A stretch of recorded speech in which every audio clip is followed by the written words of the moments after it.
This week, wrestling looks to lock up the Fox Valley Conference. students reflect on a change in schedule, Academic team buzzes into the new year. and we revive a nostalgic favorite. All of that and more On the Warrior Weekly.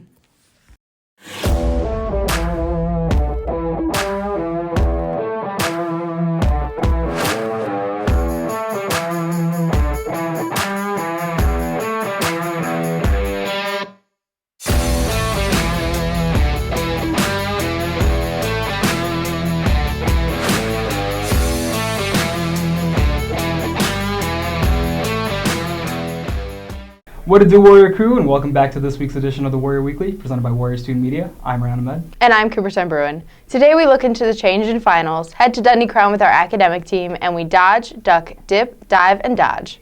But first, wrestling celebrates their seniors in their last home match of the season. This past Thursday, MCHS's wrestling team went up against Burlington Central in hopes of winning conference. Varsity wrestlers Ryan Nagel, Jimmy Norris, and Pedro Jimenez talk about winning Fox Valley Conference this season after being so close to it the last couple years. Right now, we're set pretty much. We're going to go into Dundee Crown and Burlington Central and finish it off. I feel pretty good, pretty happy with it. It's been a long time coming as well. We were so close like the past 2 years, and now that finally gonna get it my senior year, feels pretty good. I'm happy with it. Definitely having our foot on the gas pedal right now, just nonstop. We've been practically dominating everybody we've been wrestling, and I think that if we keep this pace, we'll definitely be able to achieve that this year. I feel pretty good about that. I think the kids have worked very, very hard. It's a goal that we set early in the season. It's a goal that's still very obtainable for us. Senior Chris Moore expresses his emotions on his senior season coming to an end, but having the opportunity to continue his wrestling career at the University of Illinois.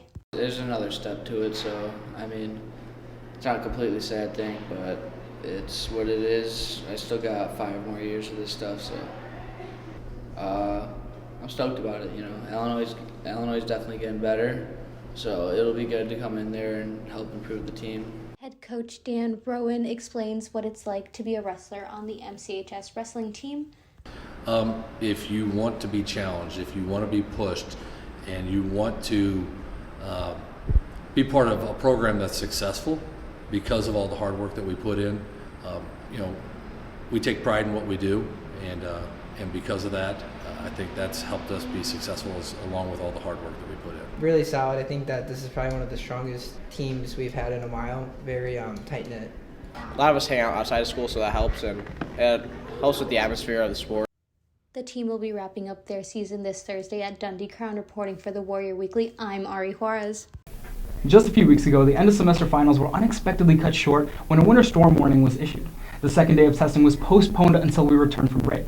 Warrior Student Media investigates the situation, and students share their thoughts on having to split up the exam days. As MCHS students prepare for their winter finals, what they didn't prepare for was kicking off second semester with a twist.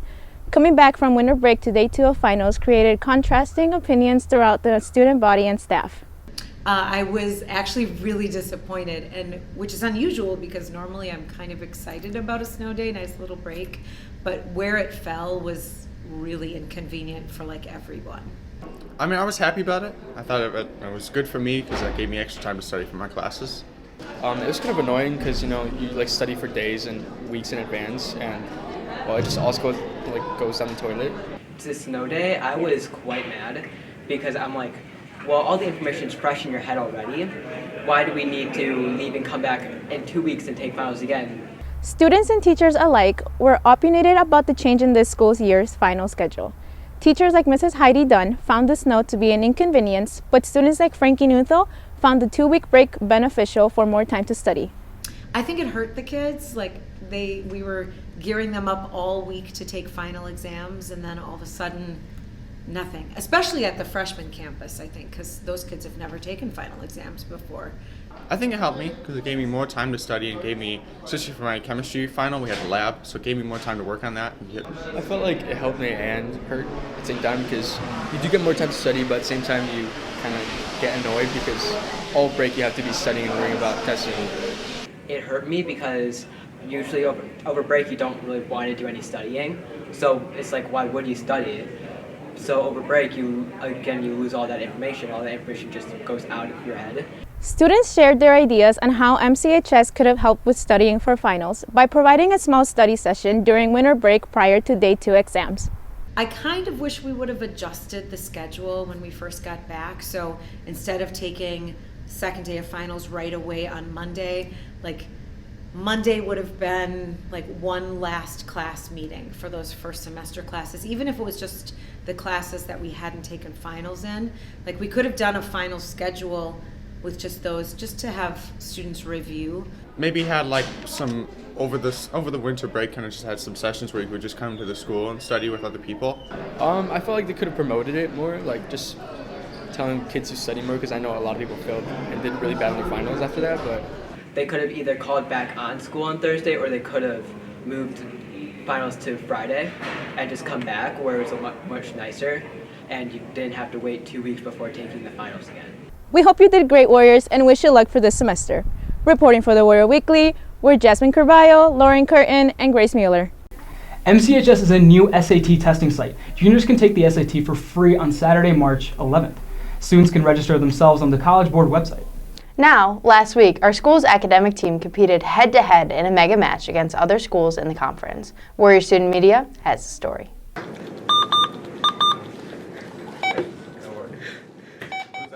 Trivia questions are generally only seen on game shows and game nights, but McHenry has its very own trivia team that uses their trivia knowledge to compete against other schools.